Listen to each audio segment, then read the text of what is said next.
আমিও আমার বাহু সুধীরের কোমরের চারপাশে শক্ত করে জড়িয়ে ধরলাম। যখন আমার মনে হল সুধীর এখন পরবর্তী প্রোগ্রামের চেষ্টা করতে পারে, আমি ধীরে ধীরে বললাম, সুধীর, দরজা বন্ধ করে দাও। সুধীর আমাকে তাকিয়ে বলল, এই সময় এখানে কে আসতে পারে? কিন্তু আমি হালকা হাসি দিয়ে বললাম, তবুও দরজা বন্ধ করে দাও, প্লিজ। সুধীর আমাকে ছেড়ে দিয়ে দরজা বন্ধ করল এবং আবার আমাকে তার দিকে টেনে নিল। যখন সে আবার আমাকে তার বাহুতে জড়াল, আমি ধীরে ধীরে বললাম, সুধীর, লাইটও বন্ধ করে দাও। বন্ধুরা, আমার পরের গল্প আরও উত্তেজনাপূর্ণ এবং মজাদার হতে চলেছে। প্লিজ বন্ধুরা, আমাকে সাপোর্ট করো এবং ভিডিওটি লাইক করো আর চ্যানেলটি সাবস্ক্রাইব করো। বন্ধুরা, প্লিজ গল্পটি সম্পূর্ণ শোনো, তবেই পুরো গল্পের আনন্দ পাবে। চলো, আমি তোমাদের পুরো গল্প শোনাই। যখন সব কিছু হয়ে গেল, আমি তৎক্ষণাৎ অর্জুনকে পিছে সরে যেতে বললাম। আমার হৃদয় জোরে ধরফর করছিল এবং শ্বাসও অনিয়ন্ত্রিত হয়ে পড়ছিল। আমি নিজেকে সামলে নিয়ে অর্জুনকে ঘর থেকে বেরিয়ে যাওয়ার ইশারা করলাম। কিছুক্ষণ পরে সে কিছু না বলে মাথা নিচু করে ঘর থেকে বেরিয়ে গেল। সে যাওয়ার সাথে সাথেই আমি কাঁপতে কাঁপতে বিছানা থেকে উঠলাম এবং দ্রুত বাথরুমের দিকে এগিয়ে গেলাম। আমার মন দ্বিধায় ভরে গেল। আমি কি করলাম? বিয়ে হওয়া সত্ত্বেও আমি অন্য কারো সাথে সম্পর্কে জড়িয়ে পড়লাম, আর সেটাও আমার থেকে ১৫ বছর ছোট একটি ছেলের সাথে। এটা ভেবে আমার হৃদয় আরও দ্রুত স্পন্দিত হতে লাগল। আমি নিজেকে শান্ত করার চেষ্টা করলাম, এটা ভেবে যে যা হয়েছে তা হওয়া উচিত ছিল না, কিন্তু এখন আমাকে পরিস্থিতি সামলাতে হবে। আমি বাথরুমে নিজেকে পরিষ্কার করলাম এবং নিজেকে প্রতিশ্রুতি দিলাম যে এখন থেকে আমি খুব সতর্ক থাকব। গোসল করার পর আমি আমার সালোয়ার স্যুট পরলাম, চুল ঠিক করলাম এবং বিছানায় গিয়ে শুয়ে পড়লাম। সারাদিনের ক্লান্তি এবং এই দ্বিধা আমাকে ক্লান্ত করে দিয়েছিল এবং আমি কখন ঘুমিয়ে পড়লাম তা বুঝতেই পারিনি। রাত প্রায় ৯টা বাজে, দরজার ঘণ্টা বাজল। ঘুম থেকে হঠাৎ জেগে উঠে আমি ঘড়ির দিকে তাকালাম। ৯টা বাজে গেছে, আমি নিজেকে বললাম এবং দ্রুত দরজার দিকে এগিয়ে গেলাম।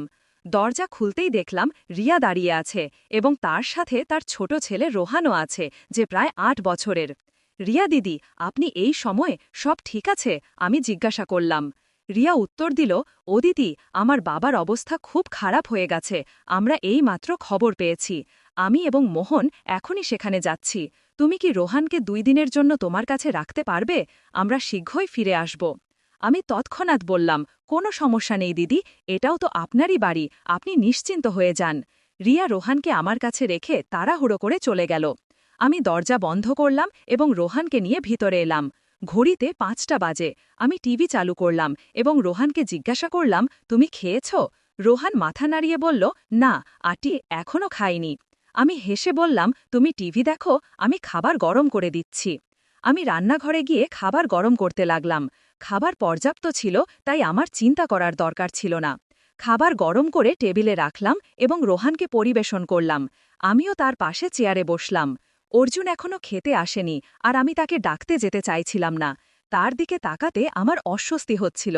আমি ভাবছিলাম, যা ঘটেছে তাতে কার ভুল ছিল, আমার নাকি অর্জুনের? অর্জুনের পায়ের শব্দ শুনে আমি আমার ভাবনা থেকে বেরিয়ে এলাম। তার দিকে না তাকিয়েই বললাম, খেয়ে না অর্জুন, আমি গরম করে দিয়েছি। সে সামনের চেয়ারে বসল এবং নিঃশব্দে খেতে শুরু করল। আমিও খাচ্ছিলাম, কিন্তু বারবার নিচে তাকাচ্ছিলাম। আমি ভাবছিলাম, একজন বিবাহিতা মহিলা হয়েও আমি কি করেছি? অর্জুন খেতে খেতে জিজ্ঞাসা করল, এই বাচ্চাটি কে?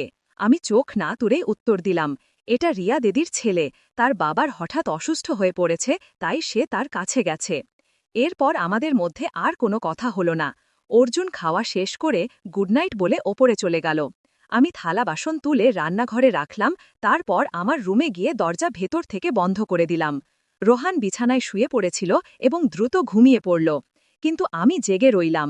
বিকেলের ছোট্ট ঘুমের কারণে এখন ঘুম আসছিল না, আর আজকের দিনটি আমার জীবনে একটি নতুন মোড় এনে দিয়েছিল। আমার হৃদয় ও মনের মধ্যে যুদ্ধ চলছিল। হৃদয় বলছিল, যা হয়েছে তা ঠিক হয়েছে, আর মন এটাকে ভুল প্রমাণ করতে চাইছিল। হৃদয় আবারও বলছিল, বিবাহিত হয়েও আমি একটি অসম্পূর্ণ জীবন যাপন করছি, আর যদি ভাগ্য আমার জন্য কোনো পথ খুলে দেয়, তাহলে তাতে কি কোনো অন্যায় আছে? এই ভাবনায় ডুবেছিলাম, হঠাৎ দরজায় কড়া নাড়া শুনলাম। বাড়িতে আমি ও রোহান ছাড়া শুধু অর্জুনই ছিল, তাই কড়া নাড়া দিচ্ছিল সে। আমার হৃদয় দ্রুত স্পন্দিত হতে লাগল।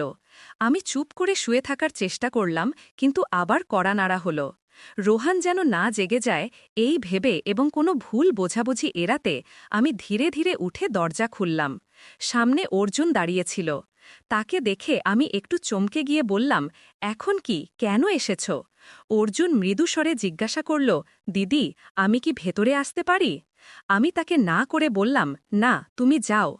এত বলেই দরজা বন্ধ করে দিলাম। আমার শ্বাস দ্রুত হচ্ছিল আর মনে অনেক প্রশ্ন উকি দিচ্ছিল। আমি ভাবতে লাগলাম, সে কেন ভেতরে আসতে চায়? সে কি আবার কোনো ভুল করবে? না, তা হতে পারে না। রোহানও তো রুমে আছে। একবার যে ভুল হয়ে গেছে তাই যথেষ্ট। এখন আর তা হতে পারে না। কিন্তু ঠিক তখনই আমার হৃদয়ের এক কোণ থেকে আরেকটি কণ্ঠ ভেসে এলো, তাহলে কি হবে যদি তাই হয়? শেষ পর্যন্ত সবার জীবনে এমন মুহূর্ত আসে। এখন যখন একবার হয়ে গেছে, তাহলে যদি আবার হয় তাতে কি আসে যায়? গত কয়েক বছর ধরে তুমি নিজেকে সংযত রেখেছ। এখন যখন সুযোগ এসেছে তখন এড়িয়ে যাওয়া ঠিক নয়। জীবনে এমন সুযোগ বারবার আসে না। আমি বিছানায় বসে ভাবনায় ডুবে গেলাম। যদি সুযোগ এসে থাকে তাহলে কি তা ছেড়ে দিতে হবে? গত কয়েক বছর ধরে জীবন এক জায়গায় আটকে আছে, আর এটাও সেরকমই কেটে যাবে। অর্জুন এখনও যুবক, তার জীবনে আরও সুযোগ আসবে। কিন্তু আমার জন্য, আমার তো এই একটি মাত্র সুযোগ। আমিও কি জীবনের স্বাদ নেবার অধিকার রাখি না? এই ভাবনায় জড়িয়ে আমার মন ও মস্তিষ্ক যুদ্ধে লিপ্ত হল। শেষ পর্যন্ত আমার হৃদয়ের কণ্ঠ মস্তিষ্কের যুক্তির ওপর জয়ী হল। অর্জুনের প্রতি আমার আগের আচরণের কথা ভেবে কিছুটা অনুতাপ হচ্ছিল। আমি হেসে উঠলাম এবং আলমারি থেকে একটি আকর্ষণীয় লাল রঙের জোড়া বের করে পরার কথা ভাবলাম। তারপর বাথরুমে গিয়ে কাপড় বদলালাম এবং রুমে এসে হালকা মেকআপ করলাম।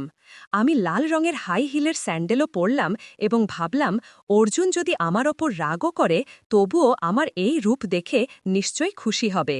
আমি রোহানের গভীর ঘুমের বিষয়ে নিশ্চিত হয়ে রুমের লাইট বন্ধ করে ধীরে ধীরে সিঁড়ি বেয়ে ওপরে উঠতে লাগলাম।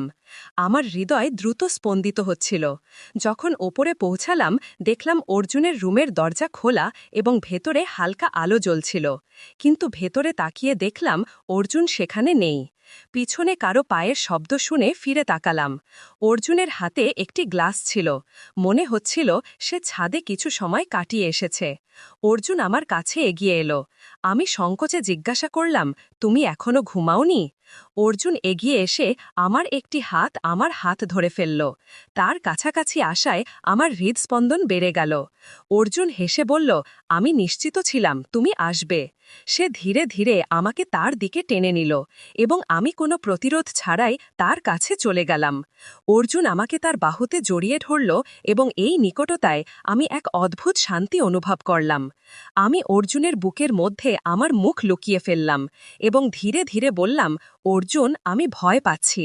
অর্জুন আমাকে আরও স্নেহের সাথে তার বাহুতে চেপে ধরল এবং জিজ্ঞাসা করল, কিসের ভাবি? আমি তার বাহুতে কিছুটা অস্বস্তি অনুভব করছিলাম, কিন্তু এক অদ্ভুত আকর্ষণও অনুভব করছিলাম। আমি ধীরে ধীরে ফিসফিস করে বললাম, দেখে ফেলবে না তো? অর্জুন শান্ত স্বরে বলল, এখানে আর কে আছে যে দেখবে? আমি চিন্তিত হয়ে বললাম, নিচে রোহান আছে, সে জেগে উঠতে পারে। অর্জুন আমাকে আশ্বস্ত করে বলল, ও এখনো ছোট, সে কিছু বুঝবে না। আমার চিন্তা রয়ে গেল। আমি কিছুক্ষণ থেমে বললাম, কিন্তু যদি কিছু ভুল হয়ে যায়? অর্জুন কিছু বুঝতে না পেরে জিজ্ঞাসা করল, কি বলতে চাইছ? আমি কিছুটা লজ্জা পেলাম এবং তারপর ধীরে ধীরে বললাম, যদি আমি গর্ভবতী হয়ে যাই। এই কথা শুনে অর্জুন আমাকে শান্ত করে বলল, এমন কিছু হবে না। সে আমাকে বিশ্বাস দেওয়ার জন্য আমার পিঠে হালকা করে চাপড় দিল। আমি তার দিকে প্রশ্নভরা দৃষ্টিতে তাকালাম। তখন অর্জুন হেসে বলল, যদি তোমার কোনো চিন্তা থাকে আমি বাজার থেকে ওষুধ নিয়ে আসব। আমি অর্জুনের কথায় হালকা হাসলাম এবং আমার মাথা নিচু করে দিলাম। অর্জুন আমাকে আরও কাছে টেনে নিল, কিন্তু আমি সাহস করে বললাম, অর্জুন, এখন না, এখানে না। অর্জুন আমার ইঙ্গিত বুঝে নিল এবং আমার হাত ধরে আমাকে তার ঘরের দিকে নিয়ে গেল। যখন আমি ঘরে পৌঁছালাম আমার হৃদস্পন্দন বেড়ে গেল। সন্ধ্যায় যা কিছু ঘটেছিল তা এত দ্রুত ঘটে গিয়েছিল যে আমি ঠিকভাবে বুঝতেই পারিনি। ঘরে প্রবেশ করেই অর্জুন লাইট জ্বালালো এবং তারপর ধীরে ধীরে আমাকে তার বাহুতে জড়িয়ে নিল। আমি আমার পিঠ অর্জুনের বুকের সাথে লাগিয়ে দিলাম, যদিও আমি কিছুটা ঘাবড়ে গিয়েছিলাম। অর্জুনের হাতে তখনও অর্ধেক ভরা ওয়াইনের গ্লাস ছিল। সে ধীরে ধীরে আমার গলায় তার ঠোঁট রাখল, যার ফলে আমার হৃৎস্পন্দন আরও বেড়ে গেল। অর্জুন হালকা স্বরে বলল, আজ তোমার সৌন্দর্য যেন কিছুটা বিশেষ লাগছে। অর্জুনের ঠোঁট আমার গলায় এবং তার এক হাত ধীরে ধীরে আমার কোমরের কাছে ঘুরছিল। এই নিকটতায় আমি কিছুটা বিচলিত হচ্ছিলাম, কিন্তু আমি নিজেকে নিয়ন্ত্রণ করার চেষ্টা করছিলাম। আগে আমি বিবাহিত ছিলাম, কিন্তু এমন অনুভূতি আমি কখনো অনুভব করিনি। অর্জুন আমার গলা চুমু দিয়ে বলল, তোমার সৌন্দর্য আমাকে আহত করেছে। তারপর সে তার হাতে থাকা গ্লাসটি আমার ঠোঁটের কাছে নিয়ে গিয়ে বলল, একটু খাও ভাবি। আমি তার প্রস্তাব হালকা হাসি দিয়ে প্রত্যাখ্যান করে বললাম, না অর্জুন, আমি কখনো ওয়াইন খাইনি। আমি গ্লাসটি ধীরে ধীরে আমার ঠোঁট থেকে দূরে সরিয়ে দিলাম।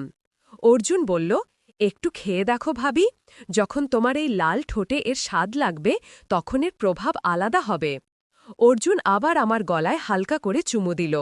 আমি ইতিমধ্যেই অর্জুনের কথায় হারিয়ে গিয়েছিলাম এবং তার মিষ্টি কথায় আমার সব মানসিক দ্বিধা দূর হয়ে গেল।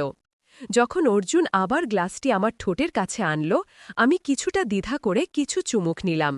প্রথমে এর স্বাদ কিছুটা তেতো লাগল, কিন্তু আরও কিছু চুমুক নেওয়ার পর এর স্বাদ ভালো লাগতে শুরু করল। এই সময় অর্জুন এক হাতে আমার কাঁধ হালকা করে স্পর্শ করতে থাকল এবং ধীরে ধীরে গ্লাসের সব ওয়াইন আমাকে পান করাল।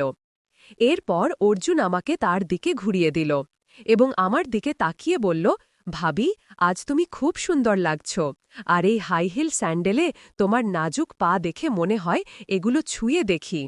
আমার ওয়াইনের হালকা প্রভাব হচ্ছিল। নিজের প্রশংসা শুনে আমি প্রথমে কিছুটা লজ্জা পেলাম, কিন্তু তারপর হেসে বললাম, তাহলে কে তোমাকে রোধ করেছে? তোমার ইচ্ছা পূরণ করো। এত শুনেই অর্জুন আমার পা বড় সম্মানের সাথে হালকা করে ছুঁয়ে দেখল এবং আমার স্যান্ডেলের ফিতেগুলো মনোযোগ দিয়ে দেখল। আমি বিশ্বাস করতে পারছিলাম না যে কেউ আমাকে এত গভীরভাবে পছন্দ করতে পারে যে আমার পা এভাবে প্রশংসা করবে। আমার ভেতর এক নতুন অনুভূতি ছুটে বেড়াতে লাগল। আমার পা সম্মানের সাথে ছুঁয়ে দেখার পর অর্জুন আমাকে তার বাহুতে নিয়ে হালকা করে আমার গলায় চুমু দিল। আমিও অর্জুনের বাহুতে এক শান্তি অনুভব করছিলাম। ওয়াইনের হালকা প্রভাব আমার খুশিকে আরও বাড়িয়ে দিচ্ছিল। আমিও আমার বাহু অর্জুনের কোমরের দিকে ঘুরিয়ে দিলাম। যখন আমার মনে হল অর্জুন এখন পরবর্তী পদক্ষেপ নিতে পারে, আমি ধীরে ধীরে বললাম, অর্জুন, দরজা বন্ধ করে দাও। আমাকে দেখে বলল, এই সময়ে এখানে কে আসতে পারে? কিন্তু আমি হালকা করে হেসে বললাম, তবুও দরজাটা বন্ধ করে দাও প্লিজ। সুধীর আমাকে ছেড়ে দরজা বন্ধ করে আবার আমাকে নিজের কাছে টেনে নিল। যখন সে আবার আমাকে বাহুতে জড়াল, আমি ধীরে ধীরে বললাম, সুধীর, লাইটও বন্ধ করে দাও।